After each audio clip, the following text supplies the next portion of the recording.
Assalamualaikum warahmatullahi wabarakatuh. Saya Salsa Nurul Fala dengan NIM 2830413 akan menjelaskan materi tentang bab 9, unifikasi bacaan Al-Quran, mata kuliah kaji antara Al-Quran dengan dosen pengampu Dr. Andes Muhammad Yahya.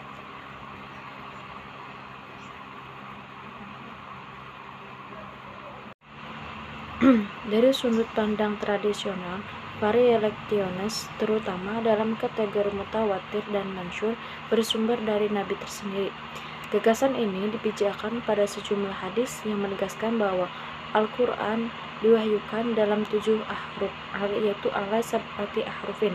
Yang terkenal dari berbagai hadis ini antara lain adalah riwayat dari Umar bin Khattab dan Hisham ibnu Hakim. Sementara sejumlah hadis lainnya mengungkapkan bahwa pewahyuan Al-Quran dalam 7 ahruf, tetapi tanpa merujuk perselisihan tentang perbedaan keduanya di kalangan kaum muslimin generasi pertama. Jadi Al-Bukhari Muslim misalnya meriwayatkan dari Ibnu Abbas yang berkata bahwa Nabi pernah bersabda, Jibril membacakan Al-Quran kepadaku dalam satu huruf, yaitu satu huruf, tetapi aku menolaknya, dan aku terus memohon kepadanya agar ditambahkan. Maka dia menambahkannya hingga akhir pencapaian 7 huruf. Demikian pula dikabarkan Ubay ibnu Ka'ab meriwayatkan bahwa ketika Nabi Muhammad SAW tengah berada di kolam Banu Ghofar, Jibril datang kepadanya dan berkata, sesungguhnya Allah memerintahkanmu membacakan Al-Quran kepada umatmu dalam satu huruf. Nabi lalu menjawab, saya memohon perlindungan dan ampunan kepada Allah, sesungguhnya umatku tidak mampu melakukannya. Kemudian Jibril mendatangi lagi dan berkata, sesungguhnya Allah memerintahkanmu membacakan Al-Quran kepada umatmu dalam 2 huruf, harfain. Nabi memberikan jawaban yang sama. Kemudian datang lagi Jibril untuk ketiga kalinya dan berkata, sesungguhnya Allah memerintahkanmu membacakan Al-Quran kepada umatmu dalam 3 huruf. Nabi masih juga memberikan jawaban yang sama. Kemudian datang lagi Jibril yang keempat kalinya berkata, sesungguhnya Allah memerintahkanmu membacakan Al-Quran kepada umatmu dalam 7 ahruf. Huruf apa saja yang mereka gunakan dalam pembacaan Al-Quran? Mereka telah membacakannya secara tepat. Hadis-hadis semacam ini seperti terlihat mengaitkan keagamaan bacaan pada ketidakmampuan umat untuk membaca kitab sucinya dalam 1 huruf.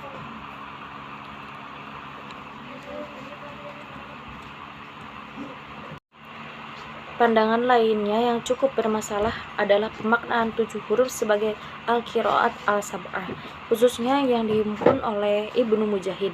Pandangan ini biasanya dinisbatkan kepada orang awam, karena tidak ada satu ulama pun yang memegangnya. Al-Suyuti mengutip pandangan Abu Syamah yang menegaskan bahwa pemaknaan semacam itu lebih menunjukkan kepada kebodohan yang memalukan.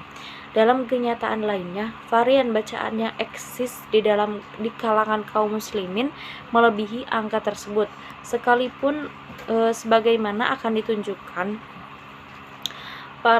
para sarjana muslim tidak bersepakat tentang keabsahannya. Pemusnahan seluruh huruf bentuk teks non-Utsmani sehingga taraf tertentu tidak memungkinkan menghilangkan keseluruhan tradisi pembacaannya. Hal ini hanya bisa menjadi kenyataan jika pembacaan teks Utsmani diakui memiliki karakter mengikat. Namun pengakuan teoritis teks Utsmani semacam itu tentunya hanya bisa memiliki implikasi praktis jika kebebasan yang hampir tidak mengenal batas dalam menangani teks. Ketika Utsman dan Al-Hajjaj secara radikal mencabut akar pertikaian keragaman teks dan bacaan Al-Quran, penentang standarisasi Al-Quran mulai melemah dan beralih kepada posisi yang toleran terhadap keragaman teks dan bacaan kitab suci tersebut. Hadis tentang pewahyuan Al-Quran dalam 7 huruf hingga taraf tertentu menjustifikasi atau mungkin difabrikasi untuk menjustifikasi posisi ini. Di dalam hadis-hadis tersebut, seperti telah dikutip di atas tadi, diberitakan bahwa Nabi telah mengakui eksistensi bentuk-bentuk bacaan Al-Quran yang beragam.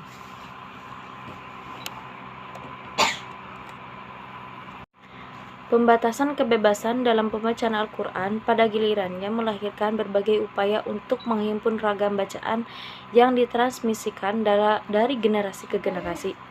Dikabarkan bahwa orang pertama yang meneliti serta menguji secara kritik jejak dan mata rantai periwayatan variations adalah Harun ibnu Musa, wafat sekitar 1700 atau 1800 Hijriah. Seorang penganut paham Mu'tazilah. Namun, otoritas pertama yang paling berpengaruh dalam hal ini adalah Abu Ubaid al-Qasim ibnu Salam, yang menghimpun sekitar 37 sistem qiraah, termasuk qiraah 7, menyusul Ahmad ibnu Jubair ibnu Muhammad al-Kufi yang menyusun suatu kitab tentang ilmu bacaan yang ada di kota-kota besar Islam ketika itu. Setelah itu Al-Qadi Ismail ibnu Ishaq menulis suatu kitab tentang qiraah yang menghimpun 20 ragam bacaan, termasuk qiraah 7. Khususnya untuk qiraah 7, penghimpunannya yang termasyhur adalah Ibnu Mujahid. Pada masa selanjutnya, Muhammad ibnu Jarir al-Tabarani, mufassir aliran tradisional yang paling terkemuka, menyusun suatu kitab yang menghimpun lebih dari 20 sistem bacaan. Tidak lama setelah At-Tabarani, Abu Bakar Muhammad ibnu Ahmad ibnu Umar al-Dauni menyusun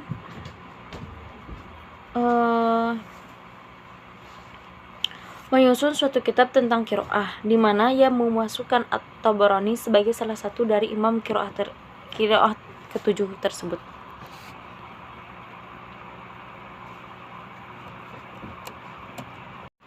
Dari berbagai sudut pandang dan daftar para imam qiraah yang berbeda mereplikasikan perdebatan sengit yang terjadi di kalangan sarjana-sarjana muslim dari berbagai mazhab dan pertarungan berbagai kecenderungan berbeda dalam masyarakat muslim. Namun lantaran dukungan yang kuat dari otoritas politik, akhirnya tujuan bacaan yang dihimpun oleh Ibnu Mujahid diakui dan disepakati ortodoksi Islam sebagai bacaan resmi untuk tekstur Receptus Utsmani. Berbagai penyimpangan terhadapnya kemudian diupayakan untuk diperas keluar dari lingkungan umat Islam. Upaya untuk mempertahankan pandangan ortodoksi dan menggagalkan usaha-usaha yang bertujuan untuk mengubahnya dapat dilihat dalam dua peristiwa yang terjadi pada 1934 dan tahun berikutnya. Selanjutnya, penyutupan. Al-Quran diwahyukan dalam suatu kesejarahan yang konkret. Sebagai besar, kandungan kitab suci Al-Quran merupakan respon terhadap situasi kesejarahan tersebut. Situasi politik yang ketika itu didominasi oleh perebutan kekuasaan antara Persia dan Bizantium, yang dalam kenyataan memiliki relevansi nyata terhadap orang-orang Arab. Kemudian Al-Quran sejak awal mendaku asal-usul ilahiyahnya. Sejumlah istilah yang lazim dijadikan rujukan untuknya, atau dengan kitab suci untuk memperkenalkan diri seperti Quran, kitab zikir, tanzil, dan lain sebagainya. Dengan jelas mengungkapkan bahwa asal-usul ilahiyahnya. Sekalipun demikian, para penentang kontemporer Nabi berdasarkan kemiripan Al-Quran dengan ungkapan kahin, syair, dan lainnya menduga sumber inspirasi Al-Quran berasal dari ruh-ruh jahat atau kekuatan-kekuatan setaniyah. Wahyu-wahyu Al-Quran yang diterima oleh nabi dan disampaikan kepada generasi-generasi pertama Islam telah dipelihara dalam bentuk hafalan atau tulisan di atas di berbagai bahan untuk menulis. Di samping tradisi oral Al-Quran, sejumlah sahabat Nabi seperti Ibnu Mas'ud, Ubay ibnu Ka'ab, Abu Musa al-Asy'ari, dan lainnya secara individual merekam dalam bentuk tertulis materi-materi Al-Quran yang setelah wafatnya Nabi dikumpulkan ke dalam mushaf. Terdapat pandangan-pandangan minoritas seperti diajukan kalangan tertentu Syiah dan sejumlah pengamat Barat bahwa mushaf yang ada di tangan orang dewasa ini adalah hasil kompilasi Nabi tersendiri. Tetapi pandangan ini bertabrakan dengan seluruh kenyataan sejarah yang ada. Di antara mushaf-mushaf Al-Qur'an yang awal terdapat 4 mushaf sahabat yakni mushaf Ibnu Mas'ud, Ubay ibnu Ka'ab, Abu Musa al-Asy'ari dan Miqdad ibnu Aswad yang menjadi rujukan kaum muslimin setelah wafatnya Nabi, sehingga beberapa saat setelah kodifikasi Utsman ibnu Affan. Dalam gagasan ortodoksi Islam, ragam bacaan yang eksis di dalam mushaf-mushaf ini, demikian pula dalam mushaf-mushaf para Utsmani lainnya, tidak mencapai derajat mutawatir atau masyhur. Karena itu, bacaan-bacaan tersebut bukan merupakan bacaan otentik Al-Quran, serta tidak dikenakan penggunaan dalam sholat. Sekian dari saya. Wassalamualaikum warahmatullahi wabarakatuh.